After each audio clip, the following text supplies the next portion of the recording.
物語の続きはホームページからお聞きいただけます。また、テキスト、MP3 ダウンロードも合わせてご利用ください。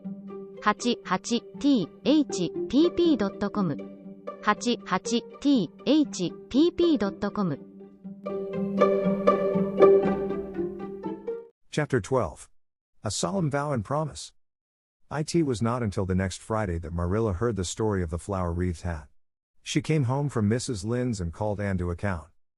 "Anne, Mrs. Rachel says you went to church last Sunday with your hat rigged out ridiculous with roses and buttercups. What on earth put you up to such a caper? A pretty-looking object you must have been." "Oh. I know pink and yellow aren't becoming to me," began Anne. "Becoming fiddlesticks.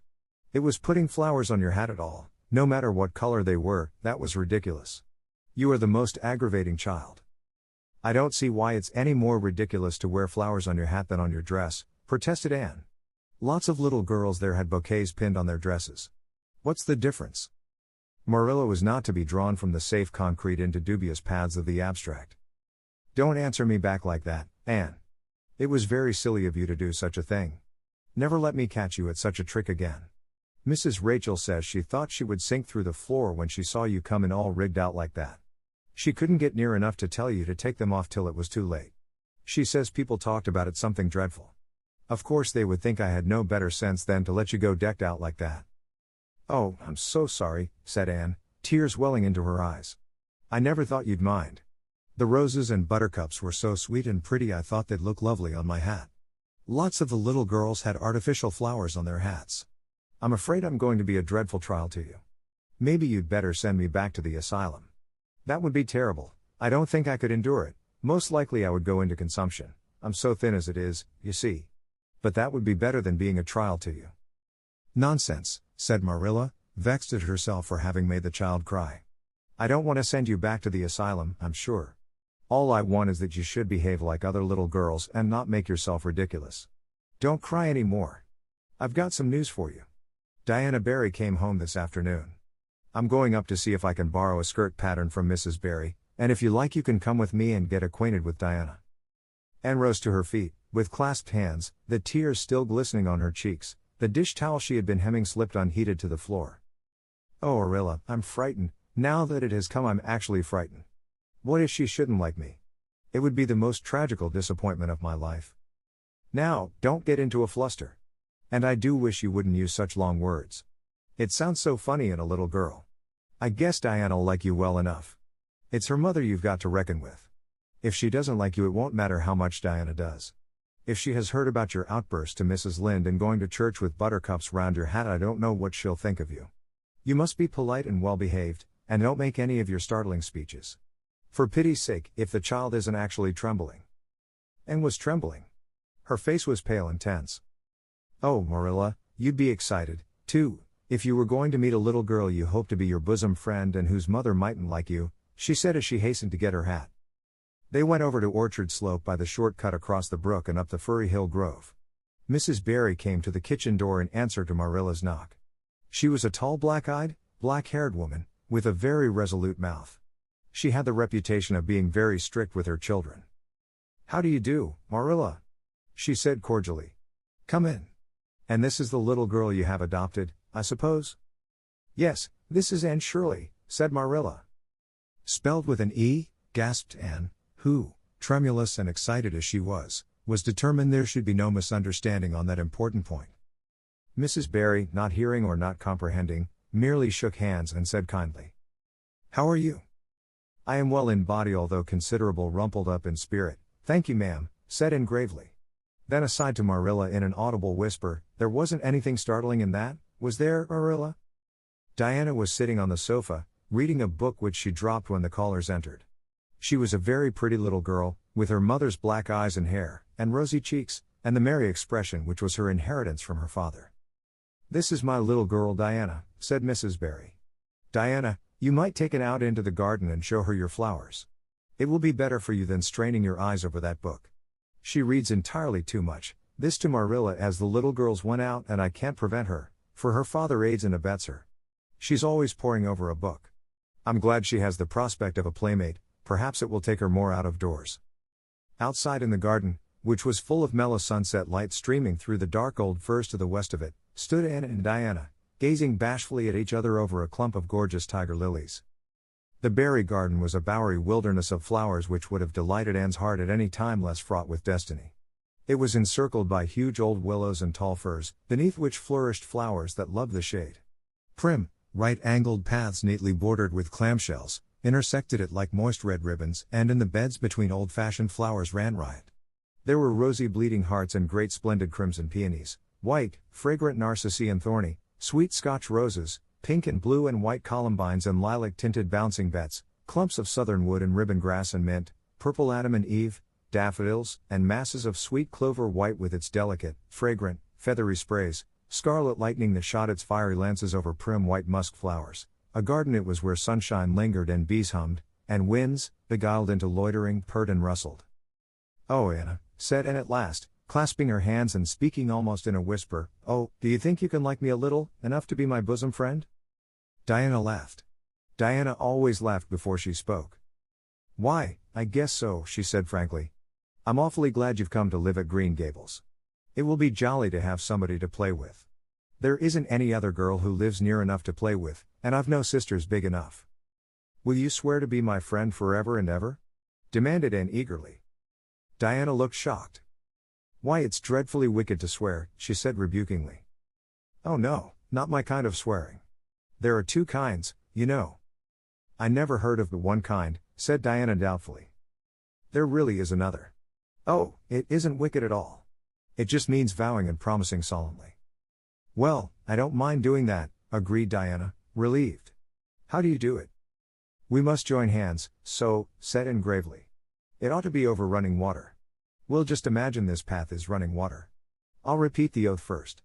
I solemnly swear to be faithful to my bosom friend, Diana Barry, as long as the sun and moon shall endure. Now you say it and put my name in."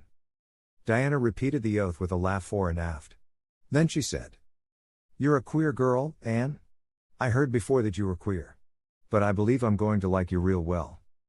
When Marilla and Anne went home, Diana went with them as far as the log bridge. The two little girls walked with their arms about each other. At the brook they parted with many promises to spend the next afternoon together. "Well, did you find Diana a kindred spirit?" asked Marilla as they went up through the garden of Green Gables. "Oh yes," sighed Anne, blissfully unconscious of any sarcasm on Marilla's part. "Oh Marilla, I'm the happiest girl on Prince Edward Island this very moment. I assure you I'll say my prayers with a right good will tonight. Diana and I are going to build a playhouse in Mr. William Bell's birch grove tomorrow. Can I have those broken pieces of china that are out in the woodshed? Diana's birthday is in February and mine is in March. Don't you think that is a very strange coincidence? Diana is going to lend me a book to read. She says it's perfectly splendid and tremendously exciting. She's going to show me a place back in the woods where rice lilies grow.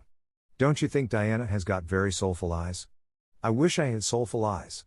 Diana is going to teach me to sing a song called Nellie in the Hazel Dell. She's going to give me a picture to put up in my room. It's a perfectly beautiful picture, she says, a lovely lady in a pale blue silk dress. A sewing machine agent gave it to her. I wish I had something to give Diana.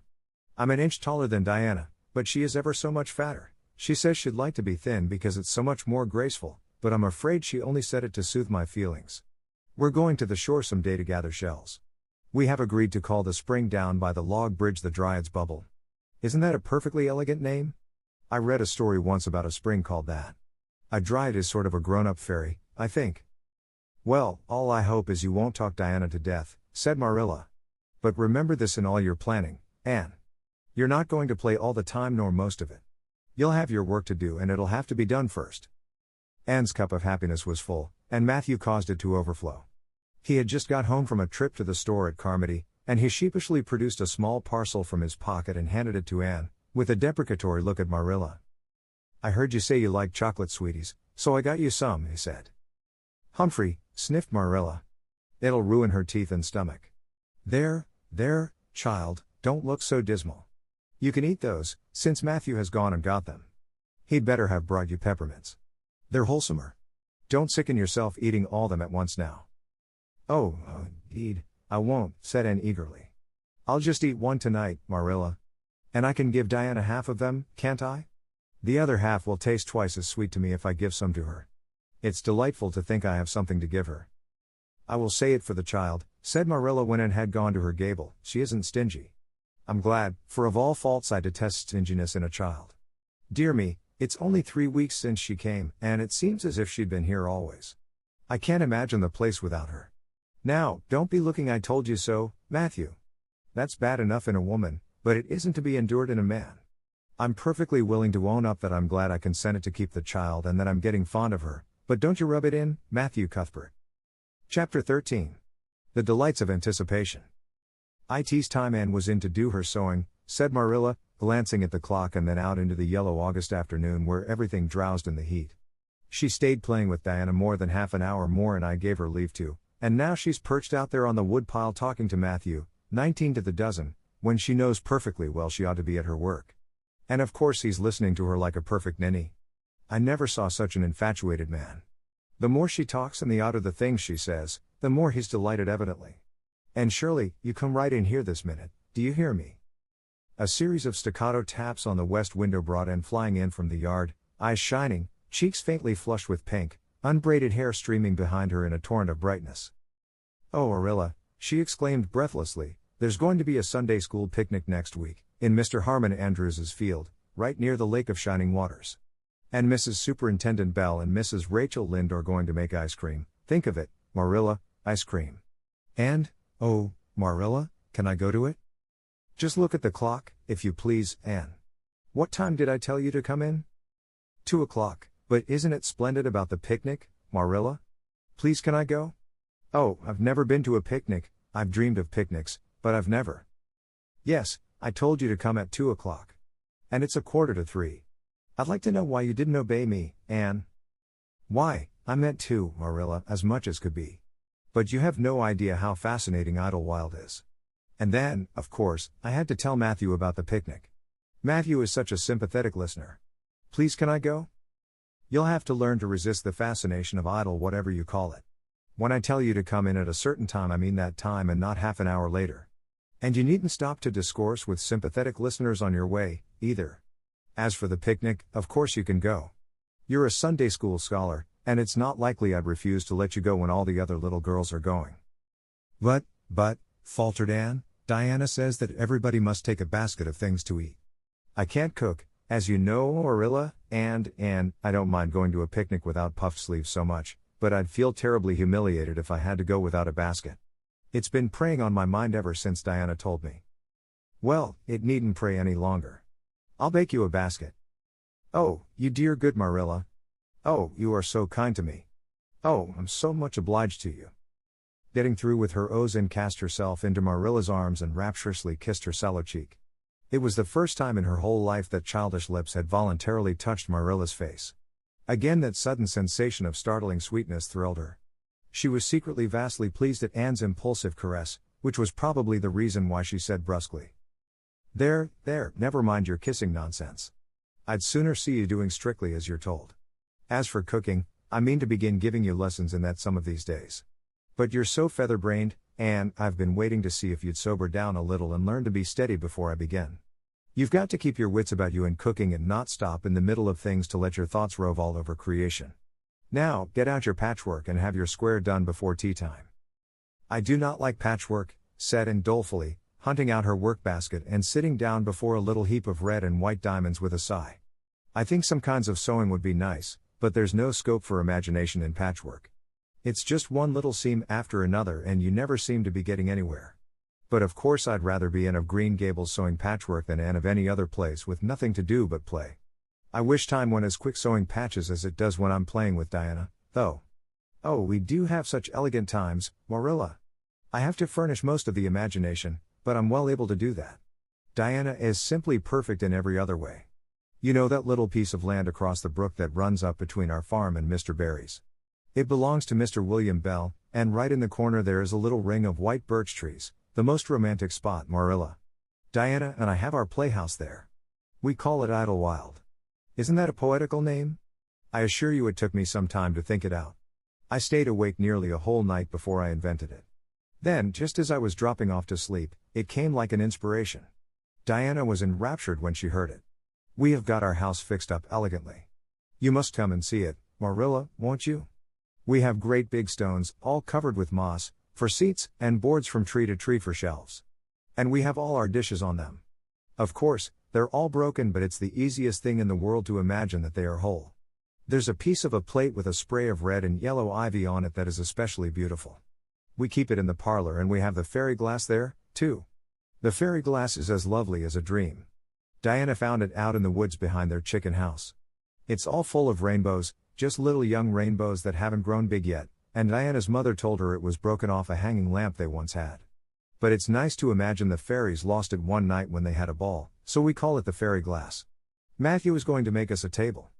Oh, we have named that little round pool over in Mr. Barry's field Willowmere.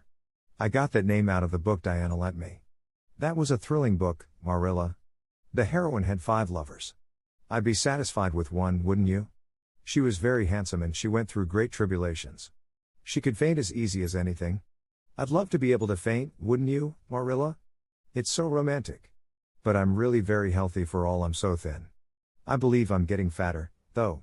Don't you think I am?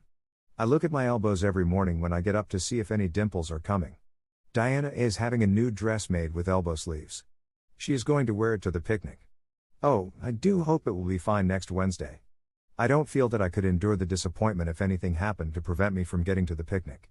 I suppose I'd live through it, but I'm certain it would be a lifelong sorrow. It wouldn't matter if I got to 100 picnics in after years, they wouldn't make up for missing this one. They're going to have boats on the Lake of Shining Waters, and ice cream, as I told you. I have never tasted ice cream. Diana tried to explain what it was like, but I guess ice cream is one of those things that are beyond imagination. And you have talked even on for 10 minutes by the clock, said Marilla. Now, just for curiosity's sake, see if you can hold your tongue for the same length of time. And held her tongue as desired. But for the rest of the week she talked picnic and thought picnic and dreamed picnic. On Saturday it rained and she worked herself up into such a frantic state lest it should keep on raining until and over Wednesday that Marilla made her sew an extra patchwork square by way of steadying her nerves. On Sunday Anne confided to Marilla on the way home from church that she grew actually cold all over with excitement when the minister announced the picnic from the pulpit. Such a thrill as went up and down my back, Marilla. I don't think I'd ever really believed until then that there was honestly going to be a picnic. I couldn't help fearing I'd only imagined it. But when a minister says a thing in the pulpit you just have to believe it. You set your heart too much on things, Anne, said Marilla, with a sigh. I'm afraid there'll be a great many disappointments in store for you through life. Oh, Marilla, looking forward to things is half the pleasure of them, exclaimed Anne. You mayn't get the things themselves, but nothing can prevent you from having the fun of looking forward to them. Mrs. Lynde says, blessed are they who expect nothing, for they shall not be disappointed. But I think it would be worse to expect nothing than to be disappointed. Marilla wore her amethyst brooch to church that day as usual. Marilla always wore her amethyst brooch to church. She would have thought it rather sacrilegious to leave it off, as bad as forgetting her Bible or her collection dime. That amethyst brooch was Marilla's most treasured possession. A seafaring uncle had given it to her mother, who in turn had bequeathed it to Marilla. It was an old-fashioned oval, containing a braid of her mother's hair, surrounded by a border of very fine amethysts.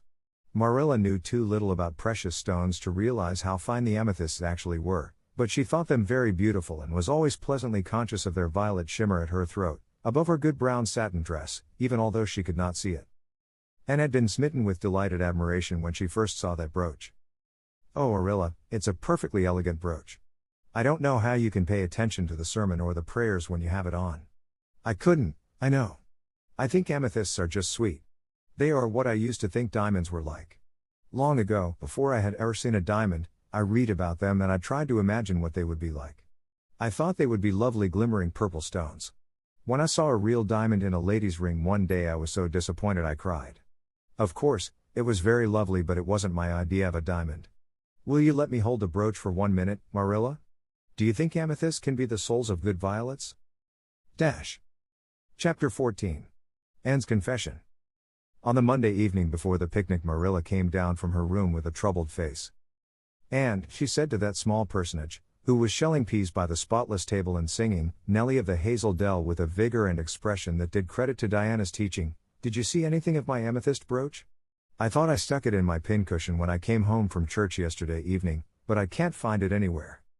I saw it this afternoon when you were away at the Aid Society," said Anne, a little slowly. "I was passing your door when I saw it on the cushion, so I went in to look at it. Did you touch it? Said Marilla sternly. Why, yes, admitted Anne. I took it up and I pinned it on my breast just to see how it would look. You had no business to do anything of the sort. It's very wrong in a little girl to meddle. You shouldn't have gone into my room in the first place, and you shouldn't have touched a brooch that didn't belong to you in the second. Where did you put it? Oh, I put it back on the bureau. I hadn't it on a minute. Truly, I didn't mean to meddle, Marilla. I didn't think about its being wrong to go in and try on the brooch, but I see now that it was, and I'll never do it again. That's one good thing about me. I never do the same naughty thing twice. You didn't put it back, said Marilla. That brooch isn't anywhere on the bureau. You've taken it out or something, Anne. I did put it back, said Anne quickly, pertly, Marilla thought. I don't just remember whether I stuck it on the pincushion or laid it in the china tray. But I'm perfectly certain I put it back. I'll go and have another look, said Marilla, determining to be just. If you put that brooch back, it's there still. If it isn't, I'll know you didn't, that's all. Marilla went to her room and made a thorough search, not only over the bureau but in every other place she thought the brooch might possibly be. It was not to be found, and she returned to the kitchen. Anne, the brooch is gone. By your own admission, you were the last person to handle it. Now, what have you done with it? Tell me the truth at once. Did you take it out and lose it? No, I didn't, said Anne solemnly, meeting Marilla's angry gaze squarely. I never took the brooch out of your room, and that is the truth, if I was to be led to the block for it, although I'm not very certain what a block is. So there, Marilla. And so there was only intended to emphasize her assertion, but Marilla took it as a display of defiance. I believe you are telling me a falsehood, Anne, she said sharply. I know you are. There now, don't say anything more unless you are prepared to tell the whole truth. Go to your room and stay there until you are ready to confess. Will I take the peas with me? Said Anne meekly. No, I'll finish shelling them myself. Do as I bid you. When Anne had gone, Marilla went about her evening tasks in a very disturbed state of mind. She was worried about her valuable brooch. What if Anne had lost it? And how wicked of the child to deny having taken it, when anybody could see she must have. With such an innocent face, too. I don't know what I wouldn't sooner have had happen, thought Marilla, as she nervously shelled the peas. Of course, I don't suppose she meant to steal it or anything like that. She's just taken it to play with or help along that imagination of hers.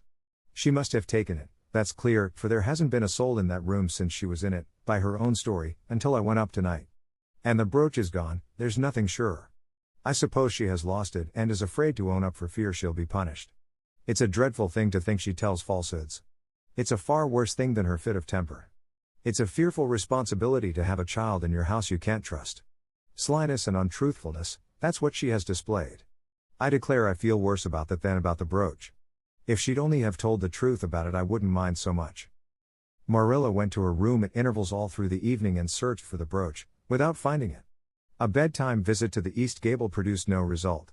Anne persisted in denying that she knew anything about the brooch, but Marilla was only the more firmly convinced that she did.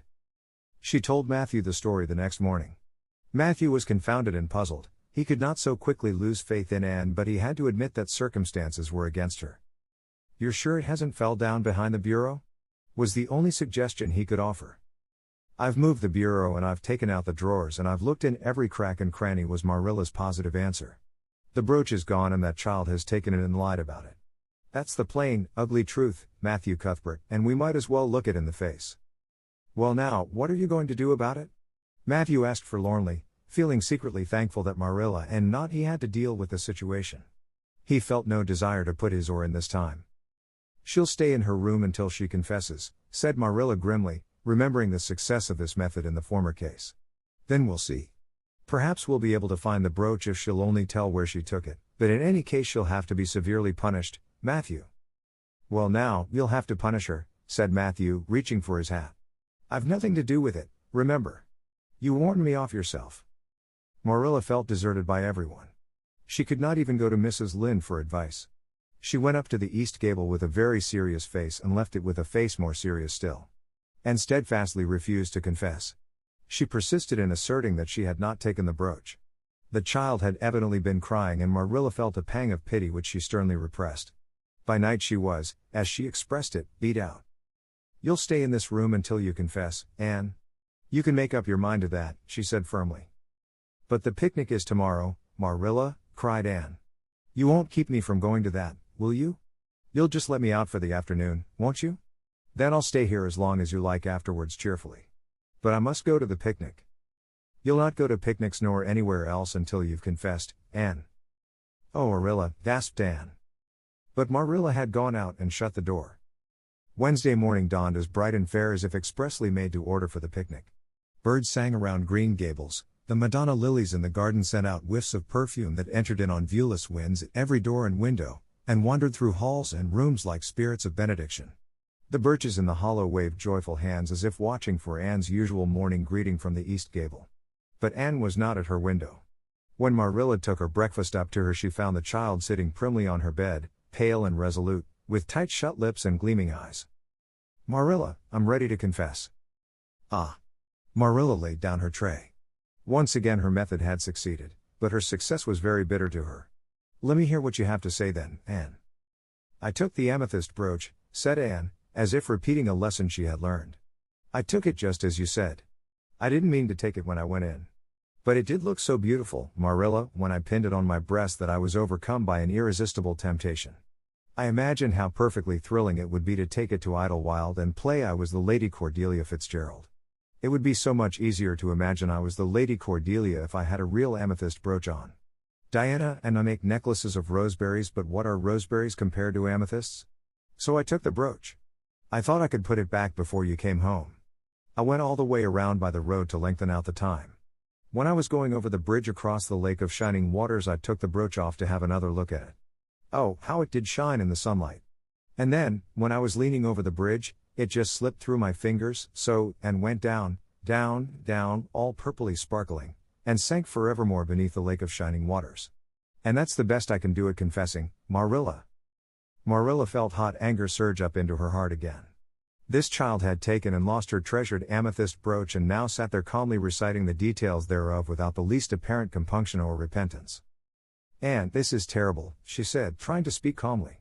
You are the very wickedest girl I ever heard of. Yes, I suppose I am, agreed Anne tranquilly.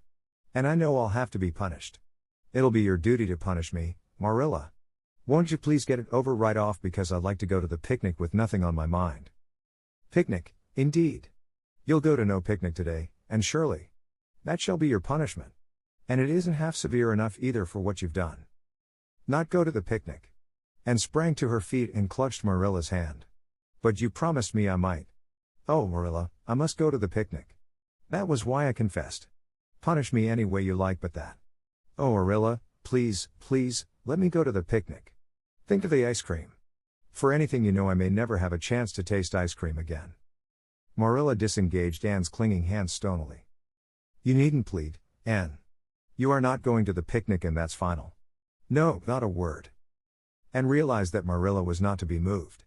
She clasped her hands together, gave a piercing shriek, and then flung herself face downward on the bed, crying and writhing in an utter abandonment of disappointment and despair. For the land's sake, gasped Marilla, hastening from the room. I believe the child is crazy. No child in her senses would behave as she does. If she isn't, she's utterly bad.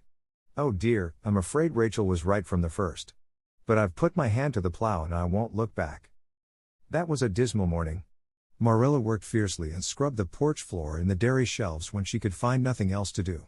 Neither the shelves nor the porch needed it, but Marilla did. Then she went out and raked the yard. When dinner was ready, she went to the stairs and called Anne. A tear-stained face appeared, looking tragically over the banisters. Come down to your dinner, Anne. I don't want any dinner, Marilla, said Anne, sobbingly. I couldn't eat anything. My heart is broken. You'll feel remorse of conscience someday, I expect, for breaking it, Marilla, but I forgive you. Remember when the time comes that I forgive you. But please don't ask me to eat anything, especially boiled pork and greens. Boiled pork and greens are so unromantic when one is in affliction. Exasperated, Marilla returned to the kitchen and poured out her tale of woe to Matthew, who, between his sense of justice and his unlawful sympathy with Anne, was a miserable man. Well now, she shouldn't have taken the brooch, Marilla, or told stories about it, he admitted, mournfully surveying his plateful of unromantic pork and greens as if he, like Anne, thought it a food unsuited to crises of feeling. But she's such a little thing, such an interesting little thing. Don't you think it's pretty rough not to let her go to the picnic when she's so set on it? Matthew Cuthbert, I'm amazed at you. I think I've let her off entirely too easy. And she doesn't appear to realize how wicked she's been at all. That's what worries me most. If she'd really felt sorry, it wouldn't be so bad. And you don't seem to realize it, neither. You're making excuses for her all the time to yourself, I can see that. Well now, she's such a little thing, feebly reiterated Matthew. And there should be allowances made, Marilla. You know she's never had any bringing up. Well, she's having it now, retorted Marilla. The retort silenced Matthew if it did not convince him. That dinner was a very dismal meal. The only cheerful thing about it was Jerry Biot, the hired boy, and Marilla resented his cheerfulness as a personal insult.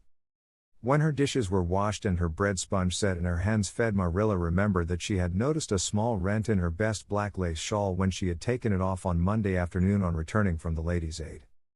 She would go and mend it. The shawl was in a box in her trunk. As Marilla lifted it out, the sunlight, falling through the vines that clustered thickly about the window, struck upon something caught in the shawl, something that glittered and sparkled in facets of violet light. Marilla snatched at it with a gasp. It was the amethyst brooch, hanging to a thread of the lace by its catch. Dear life and heart, said Marilla blankly, what does this mean? Here's my brooch safe and sound that I thought was at the bottom of Barry's pond. Whatever did that girl mean by saying she took it and lost it? I declare I believe Green Gables is bewitched. I remember now that when I took off my shawl Monday afternoon I laid it on the bureau for a minute. I suppose the brooch got caught in it somehow. Well. Marilla betook herself to the east gable, brooch in hand. And had cried herself out and was sitting dejectedly by the window. And Shirley, said Marilla solemnly, I've just found my brooch hanging to my black lace shawl. Now I want to know what that rigmarole you told me this morning meant. Why, you said you'd keep me here until I confessed, returned Anne wearily, and so I decided to confess because I was bound to get to the picnic. I thought out a confession last night after I went to bed and made it as interesting as I could. And I said it over and over so that I wouldn't forget it. But you wouldn't let me go to the picnic after all, so all my trouble was wasted. Marilla had to laugh in spite of herself. But her conscience pricked her. Anne, you do beat all. But I was wrong, I see that now. I shouldn't have doubted your word when I'd never known you to tell a story. Of course, it wasn't right for you to confess to a thing you hadn't done, it was very wrong to do so. But I drove you to it. So if you'll forgive me, Anne, I'll forgive you and we'll start square again. And now get yourself ready for the picnic. And flew up like a rocket. Oh Marilla, isn't it too late? No, it's only 2 o'clock. They won't be more than well gathered yet and it'll be an hour before they have tea. Wash your face and comb your hair and put on your gingham. I'll fill a basket for you. There's plenty of stuff baked in the house. And I'll get Jerry to hitch up the sorrel and drive you down to the picnic ground. Oh Marilla, exclaimed Anne, flying to the washstand. 5 minutes ago I was so miserable I was wishing I'd never been born and now I wouldn't change places with an angel. That night a thoroughly happy, completely tired out and returned to Green Gables in a state of beatification impossible to describe. Oh Marilla, I've had a perfectly scrumptious time. Scrumptious is a new word I learned today. I heard Mary Alice Bell use it. Isn't it very expressive? Everything was lovely. We had a splendid tea and then Mr. Harmon Andrews took us all for a row on the Lake of Shining Waters, 6 of us at a time. And Jane Andrews nearly fell overboard. She was leaning out to pick water lilies and if Mr. Andrews hadn't caught her by her sash just in the nick of time she'd fallen in and probably been drowned. I wish it had been me. It would have been such a romantic experience to have been nearly drowned. It would be such a thrilling tale to tell. And we had the ice cream. Words fail me to describe that ice cream. Marilla, I assure you it was sublime. That evening Marilla told the whole story to Matthew over her stocking basket. I'm willing to own up that I made a mistake, she concluded candidly, but I've learned a lesson. I have to laugh when I think of Anne's confession, although I suppose I shouldn't for it really was a falsehood. But it doesn't seem as bad as the other would have been, somehow, and anyhow I'm responsible for it. That child is hard to understand in some respects. But I believe she'll turn out all right yet. And there's one thing certain, no house will ever be dull that she's in. Chapter 15. A Tempest in the School Teapot. What a splendid day, said Anne, drawing a long breath. Isn't it good just to be alive on a day like this? I pity the people who aren't born yet for missing it. They may have good days, of course, but they can never have this one. And it's splendider still to have such a lovely way to go to school by, isn't it? It's a lot nicer than going round by the road, that is so dusty and hot, said Diana practically, peeping into her dinner basket and mentally calculating if the 3 juicy, toothsome, raspberry tarts reposing there were divided among 10 girls how many bites each girl would have. The little girls of Avonlea School always pooled their lunches, and to eat 3 raspberry tarts all alone or even to share them only with one's best chum would have forever and ever branded as awful mean the girl who did it. And yet, when the tarts were divided among 10 girls you just got enough to tantalize you. The way Anne and Diana went to school was a pretty one. Anne thought those walks to and from school with Diana couldn't be improved upon even by imagination. Going around by the main road would have been so unromantic, but to go by Lover's Lane and Willowmere and Violet Vale and the Birch Path was romantic, if ever anything was. Lover's Lane opened out below the orchard at Green Gables and stretched far up into the woods to the end of the Cuthbert farm. It was the way by which the cows were taken to the back pasture and they would halt home in winter. Anne had named it Lover's Lane before she had been a month at Green Gables. Not that lovers ever really walked there, she explained to Marilla, but Diana and I are reading a perfectly magnificent book and there's a Lover's Lane in it. So we want to have one, too. And it's a very pretty name, don't you think? So romantic. We can't imagine the lovers into it, you know. I like that lane because you can think out loud there without people calling you crazy. Anne, starting out alone in the morning, went down Lover's Lane as far as the brook. Here Diana met her, and the 2 little girls went on up the lane under the leafy arch of maples. Maples are such sociable trees, said Anne, they're always rustling and whispering to you until they came to a rustic bridge. Then they left the lane and walked through Mr. Barry's back field and past Willowmere. Beyond Willowmere came Violet Vale, a little green dimple in the shadow of Mr. Andrew Bell's big woods. Of course there are no violets there now, Anne told Marilla, but Diana says there are millions of them in spring. Oh Marilla, can't you just imagine you see them? It actually takes away my breath. I named it Violet Vale. Diana says she never saw the beat of me for hitting on fancy names for places. It's nice to be clever at something, isn't it? But Diana named the Birch Path. She wanted to, so I let her, but I'm sure I could have found something more poetical than plain Birch Path. Anybody can think of a name like that. But the Birch Path is one of the prettiest places in the world, Marilla. It was. Other people besides Anne thought so when they stumbled on it. It was a little narrow, twisting path, winding down over a long hill straight through Mr. Bell's woods, where the light came down sifted through so many emerald screens that it was as flawless as the heart of a diamond. It was fringed in all its length with slim young birches, white-stemmed and lissom-boughed, ferns and starflowers and wild lilies of the valley and scarlet tufts of pigeonberries grew thickly along it, and always there was a delightful spiciness in the air and music of bird calls and the murmur and laugh of woodwinds in the trees overhead. Now and then you might see a rabbit skipping across the road if you were quiet, which, with Anne and Diana, happened about once in a blue moon. Down in the valley the path came out to the main road and then it was just up the spruce hill to the school. The Avonlea School was a whitewashed building, low in the eaves and wide in the windows, furnished inside with comfortable substantial old-fashioned desks that opened and shut, and were carved all over their lids with the initials and hieroglyphics of 3 generations of school children. The schoolhouse was set back from the road and behind it was a dusky fir wood and a brook where all the children put their bottles of milk in the morning to keep cool and sweet until dinner hour. Marilla had seen Anne start off to school on the first day of September with many secret misgivings. Anne was such an odd girl. How would she get on with the other children? And how on earth would she ever manage to hold her tongue during school hours? Things went better than Marilla feared, however. Anne came home that evening in high spirits. I think I'm going to like school here, she announced. I don't think much of the master, through. He's all the time curling his mustache and making eyes at Prissy Andrews. Prissy is grown up, you know. She's 16 and she's studying for the entrance examination into Queen's Academy at Charlottetown next year. Tilly Boulter says the master is dead gone on her. She's got a beautiful complexion and curly brown hair and she does it up so elegantly. She sits in the long seat at the back and he sits there, too, most of the time, to explain her lessons, he says. But Ruby Gillis says she saw him writing something on her slate and when Prissy read it she blushed as red as a beet and giggled, and Ruby Gillis says she doesn't believe it had anything to do with the lesson. And Shirley, don't let me hear you talking about your teacher in that way again, said Marilla sharply. You don't go to school to criticize the master. I guess he can teach you something, and it's your business to learn. And I want you to understand right off that you are not to come home telling tales about him. That is something I won't encourage. I hope you were a good girl.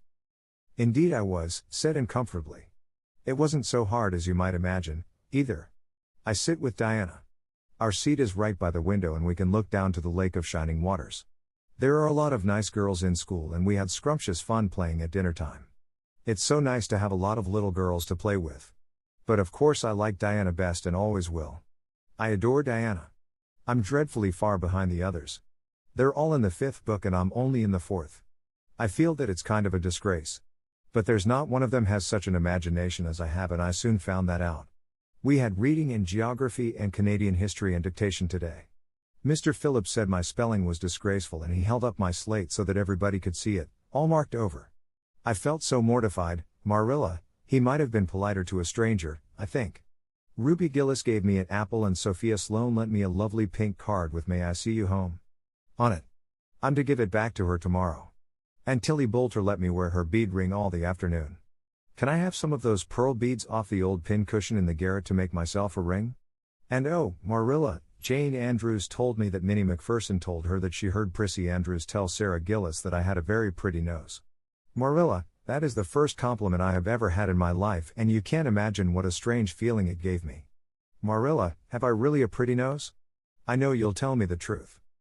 Your nose is well enough, said Marilla shortly. Secretly she thought Anne's nose was a remarkable pretty one, but she had no intention of telling her so. That was 3 weeks ago and all had gone smoothly so far. And now, this crisp September morning, Anne and Diana were tripping blithely down the birch path, 2 of the happiest little girls in Avonlea. I guess Gilbert Blythe will be in school today, said Diana. He's been visiting his cousins over in New Brunswick all summer and he only came home Saturday night. He's awfully handsome, Anne. And he teases the girls something terrible. He just torments our lives out. Diana's voice indicated that she rather liked having her life tormented out than not. Gilbert Blythe, said Anne. Isn't his name that's written up on the porch wall with Julia bells and a big take notice over them? Yes, said Diana, tossing her head, but I'm sure he doesn't like Julia Bell so very much. I've heard him say he studied the multiplication table by her freckles. Oh, don't speak about freckles to me, implored Anne. It isn't delicate when I've got so many. But I do think that writing take notices up on the wall about the boys and girls is the silliest ever. I should just like to see anybody dare to write my name up with a boy's. Not, of course, she hastened to add, that anybody would. And sighed. She didn't want her name written up. But it was a little humiliating to know that there was no danger of it. Nonsense, said Diana, whose black eyes and glossy tresses had played such havoc with the hearts of Avonlea schoolboys that her name figured on the porch walls in half a dozen take notices. It's only meant as a joke. And don't you be too sure your name won't ever be written up. Charlie Sloane is dead gone on you. He told his mother, mind you, that you were the smartest girl in school. That's better than being good looking. No, it isn't, said Anne, feminine to the core. I'd rather be pretty than clever. And I hate Charlie Sloane, I can't bear a boy with goggle eyes. If anyone wrote my name up with his I'd never get over it, Diana Barry. But it is nice to keep head of your class. You'll have Gilbert in your class after this, said Diana, and he's used to being head of his class, I can tell you. He's only in the 4th book although he's nearly 14. 4 years ago his father was sick and had to go out to Alberta for his health and Gilbert went with him. They were there 3 years and Gil didn't go to school hardly any until they came back. You won't find it so easy to keep head after this, Anne. I'm glad, said Anne quickly. I couldn't really feel proud of keeping head of little boys and girls of just 9 or 10. I got up yesterday spelling ebullition. Josie Pye was head and, mind you, she peeped in her book. Mr. Phillips didn't see her, he was looking at Prissy Andrews, but I did. I just swept her a look of freezing scorn and she got as red as a beet and spelled it wrong after all. Those Pye girls are cheats all round, said Diana indignantly, as they climbed the fence of the main road. Gertie Pye actually went and put her milk bottle in my place in the brook yesterday. Did you ever? I don't speak to her now. When Mr. Phillips was in the back of the room hearing Prissy Andrews's Latin, Diana whispered to Anne, that's Gilbert Blythe sitting right across the aisle from you, Anne. Just look at him and see if you don't think he's handsome. And looked accordingly. She had a good chance to do so, for the said Gilbert Blythe was absorbed in stealthily pinning the long yellow braid of Ruby Gillis, who sat in front of him, to the back of her seat. He was a tall boy, with curly brown hair, roguish hazel eyes, and a mouth twisted into a teasing smile. Presently Ruby Gillis started up to take a sum to the master. She fell back into her seat with a little shriek, believing that her hair was pulled out by the roots. Everybody looked at her and Mr. Phillips glared so sternly that Ruby began to cry. Gilbert had whisked the pin out of sight and was studying his history with the soberest face in the world, but when the commotion subsided he looked at Anne and winked with inexpressible drollery. I think your Gilbert Blythe is handsome, confided Anne to Diana, but I think he's very bold. It isn't good manners to wink at a strange girl. But it was not until the afternoon that things really began to happen. Mr. Phillips was back in the corner explaining a problem in algebra to Prissy Andrews, and the rest of the scholars were doing pretty much as they pleased, eating green apples, whispering, drawing pictures on their slates, and driving crickets harnessed to strings, up and down aisle. Gilbert Blythe was trying to make Anne Shirley look at him and failing utterly, because Anne was at that moment totally oblivious not only to the very existence of Gilbert Blythe, but of every other scholar in Avonlea School itself. With her chin propped on her hands and her eyes fixed on the blue glimpse of the lake of shining waters that the west window afforded, she was far away in a gorgeous dreamland, hearing and seeing nothing save her own wonderful visions. Gilbert Blythe wasn't used to putting himself out to make a girl look at him and meeting with failure.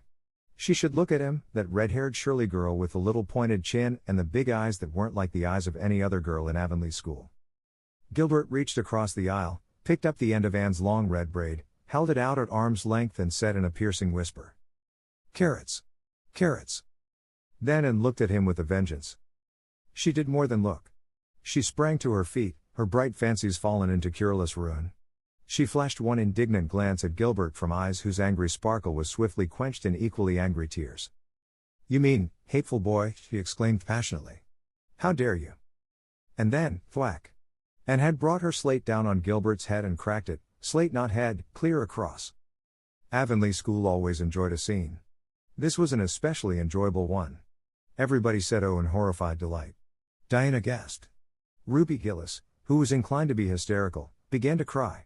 Tommy Sloane let his team of crickets escape him altogether while he stared open-mouthed at the tableau. Mr. Phillips stalked down the aisle and laid his hand heavily on Anne's shoulder. "Anne Shirley, what does this mean?" he said angrily. And returned no answer. It was asking too much of flesh and blood to expect her to tell before the whole school that she had been called carrots. Gilbert it was who spoke up stoutly. "It was my fault, Mr. Phillips. I teased her." Mr. Phillips paid no heed to Gilbert. "I am sorry to see a pupil of mine displaying such a temper and such a vindictive spirit," he said in a solemn tone, as if the mere fact of being a pupil of his ought to root out all evil passions from the hearts of small imperfect mortals. "Anne, go and stand on the platform in front of the blackboard for the rest of the afternoon." Anne would have infinitely preferred a whipping to this punishment, under which her sensitive spirit quivered as from a whiplash. With a white, set face she obeyed. Mr. Phillips took a chalk crayon and wrote on the blackboard above her head. "Anne Shirley has a very bad temper. Anne Shirley must learn to control her temper, and then read it out loud so that even the primer class, who couldn't read writing, should understand it." And stood there the rest of the afternoon with that legend above her. She did not cry or hang her head. Anger was still too hot in her heart for that, and it sustained her amid all her agony of humiliation. With resentful eyes and passion-red cheeks she confronted alike Diana's sympathetic gaze and Charlie Sloane's indignant nods and Josie Pye's malicious smiles. As for Gilbert Blythe, she would not even look at him. She would never look at him again. She would never speak to him.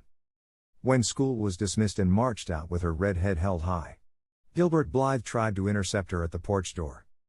"I'm awfully sorry I made fun of your hair, Anne," he whispered contritely. "Honest I am. Don't be mad for keeps, now." Anne swept by disdainfully, without look or sign of hearing. "Oh, how could you, Anne?" breathed Diana as they went down the road, half reproachfully, half admiringly. Diana felt that she could never have resisted Gilbert's plea. "I shall never forgive Gilbert Blythe," said Anne firmly. "And Mr. Phillips spelled my name without an E, too. The iron has entered into my soul, Diana." Diana hadn't the least idea what it meant, but she understood it was something terrible. "You mustn't mind Gilbert making fun of your hair," she said soothingly. "Why, he makes fun of all the girls. He laughs at mine because it's so black. He's called me a crow a dozen times, and I never heard him apologize for anything before, either."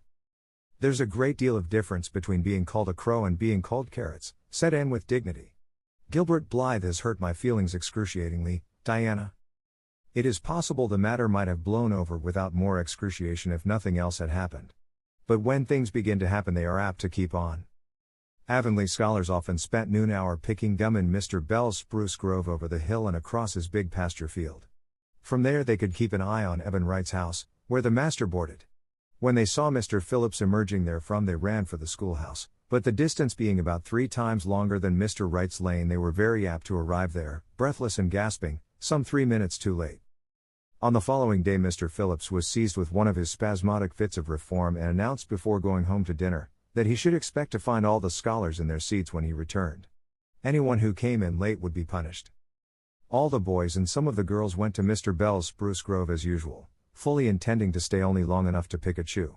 But spruce groves are seductive and yellow nuts of gum beguiling. They picked and loitered and strayed, and as usual the first thing that recalled them to a sense of the flight of time was Jimmy Glover shouting from the top of a patriarchal old spruce master's coming. The girls who were on the ground started first and managed to reach the schoolhouse in time but without a second to spare. The boys, who had to wriggle hastily down from the trees, were later, and Anne, who had not been picking gum at all but was wandering happily in the far end of the grove, waist deep among the bracken, singing softly to herself, with a wreath of rice lilies on her hair as if she were some wild divinity of the shadowy places, was latest of all. And could run like a deer. However, run she did, with the impish result that she overtook the boys at the door and was swept into the schoolhouse among them just as Mr. Phillips was in the act of hanging up his hat. Mr. Phillips's brief reforming energy was over. He didn't want the bother of punishing a dozen pupils, but it was necessary to do something to save his word, so he looked about for a scapegoat and found it in Anne, who had dropped into her seat, gasping for breath, with a forgotten lily wreath hanging askew over one ear and giving her a particularly rakish and disheveled appearance. "And surely, since you seem to be so fond of the boys' company, we shall indulge your taste for it this afternoon," he said sarcastically. "Take those flowers out of your hair and sit with Gilbert Blythe." The other boys snickered. Diana, turning pale with pity, plucked the wreath from Anne's hair and squeezed her hand. And stared at the master as if turned to stone. "Did you hear what I said, Anne?" queried Mr. Phillips sternly. "Yes, sir," said Anne slowly, "but I didn't suppose you really meant it." "I assure you I did," still with the sarcastic inflection which all the children, and especially, hated. It flicked on the raw.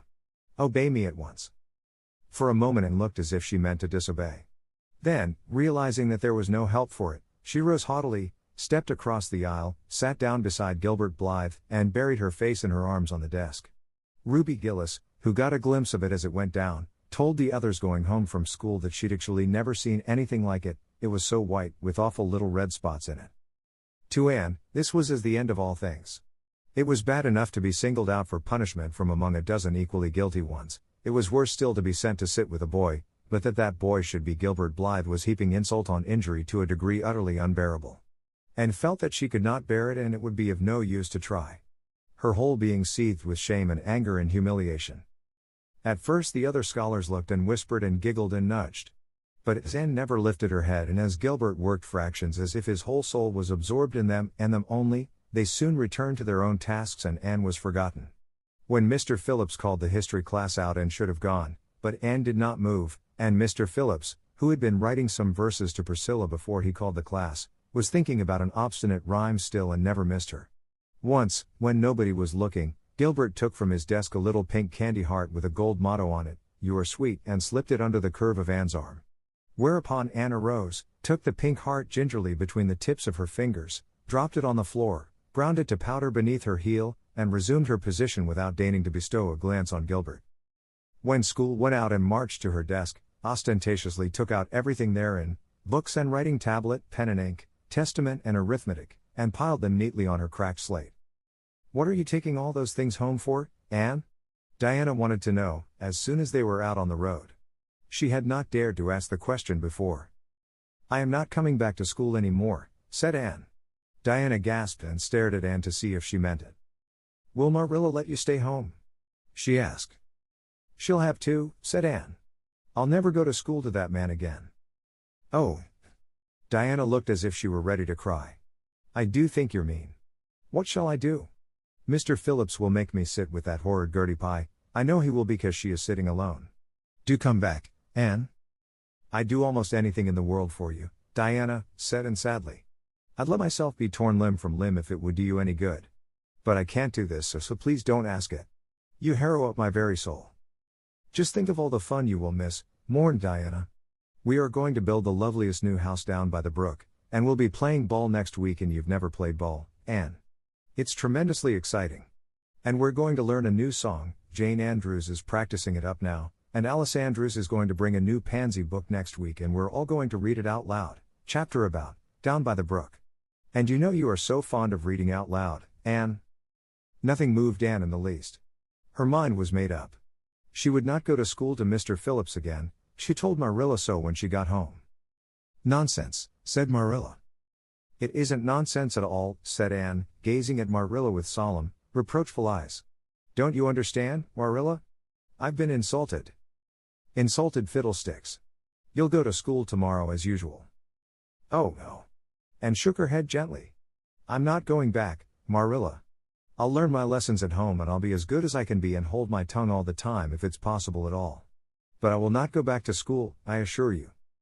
Marilla saw something remarkably like unyielding stubbornness looking out of Anne's small face. She understood that she would have trouble in overcoming it, but she resolved wisely to say nothing more just then. I'll run down and see Rachel about it this evening, she thought. There's no use reasoning with Anne now. She's too worked up and I've an idea she can be awful stubborn if she takes the notion. Far as I can make out from her story, Mr. Phillips has been carrying matters with a rather high hand. But it would never do to say so to her. I'll just talk it over with Rachel. She sent 10 children to school and she ought to know something about it. She'll have heard the whole story, too, by this time. Marilla found Mrs. Lynde knitting quilts as industriously and cheerfully as usual. I suppose you know what I've come about, she said, a little shamefacedly. Mrs. Rachel nodded. About Anne's fuss in school, I reckon, she said. Tilly Boulter was in on her way home from school and told me about it. I don't know what to do with her, said Marilla. She declares she won't go back to school. I never saw a child so worked up. I've been expecting trouble ever since she started to school. I knew things were going too smooth to last. She's so high-strung. What would you advise, Rachel? Well, since you've asked my advice, Marilla, said Mrs. Lynde amiably, Mrs. Lynde dearly loved to be asked for advice. I just humor her a little at first, that's what I do. It's my belief that Mr. Phillips was in the wrong. Of course, it doesn't do to say so to the children, you know. And of course he did right to punish her yesterday for giving way to temper. But today it was different. The others who were late should have been punished as well as Anne, that's what. And I don't believe in making the girls sit with the boys for punishment. It isn't modest. Tilly Boulter was real indignant. She took Anne's part right through and said all the scholars did too. And seems real popular among them, somehow. I never thought she'd take with them so well. Then you really think I'd better let her stay home, said Marilla in amazement. Yes. That is, I wouldn't say school to her again until she said it herself. Depend upon it, Marilla, she'll cool off in a week or so and be ready enough to go back of her own accord, that's what, while, if you were to make her go back right off, dear knows what freak or tantrum she'd take next and make more trouble than ever. The less fuss made the better, in my opinion. She won't miss much by not going to school, as far as that goes. Mr. Phillips isn't any good at all as a teacher. The order he keeps is scandalous, that's what, and he neglects the young fry and puts all his time on those big scholars he's getting ready for Queen's. He'd never have got the school for another year if his uncle hadn't been a trustee, the trustee, for he just leads the other two around by the nose, that's what. I declare, I don't know what education in this island is coming to. Mrs. Rachel shook her head, as much as to say if she were only at the head of the educational system of the province things would be much better managed. Marilla took Mrs. Rachel's advice and not another word was said to Anne about going back to school. She learned her lessons at home, did her chores, and played with Diana in the chilly purple autumn twilights, but when she met Gilbert Blythe on the road or encountered him in Sunday school she passed him by with an icy contempt that was no whit thawed by his evident desire to appease her. Even Diana's efforts as a peacemaker were of no avail. Anne had evidently made up her mind to hate Gilbert Blythe to the end of life. As much as she hated Gilbert, however, did she love Diana, with all the love of her passionate little heart, equally intense in its likes and dislikes. One evening Marilla, coming in from the orchard with a basket of apples, found Anne sitting along by the east window in the twilight, crying bitterly. "Whatever's the matter now, Anne?" she asked. "It's about Diana," sobbed Anne luxuriously. "I love Diana so, Marilla. I cannot ever live without her. But I know very well when we grow up that Diana will get married and go away and leave me. And oh, what shall I do? I hate her husband, I just hate him furiously. I've been imagining it all out, the wedding and everything, Diana dressed in snowy garments, with a veil, and looking as beautiful and regal as a queen, and me the bridesmaid, with a lovely dress too, and puffed sleeves, but with a breaking heart hid beneath my smiling face. And then bidding Diana goodbye here and broke down entirely and wept with increasing bitterness." Marilla turned quickly away to hide her twitching face, but it was no use, She collapsed on the nearest chair and burst into such a hearty and unusual peal of laughter that Matthew, crossing the yard outside, halted in amazement. When had he heard Marilla laugh like that before? Well, Anne Shirley, said Marilla as soon as she could speak, if you must borrow trouble, for pity's sake borrow it handier home. I should think you had an imagination, sure enough. 物語の続きは、ホームページからお聞きいただけます。また、テキスト、MP3 ダウンロードも合わせてご利用ください。88thpp.com 88thpp.com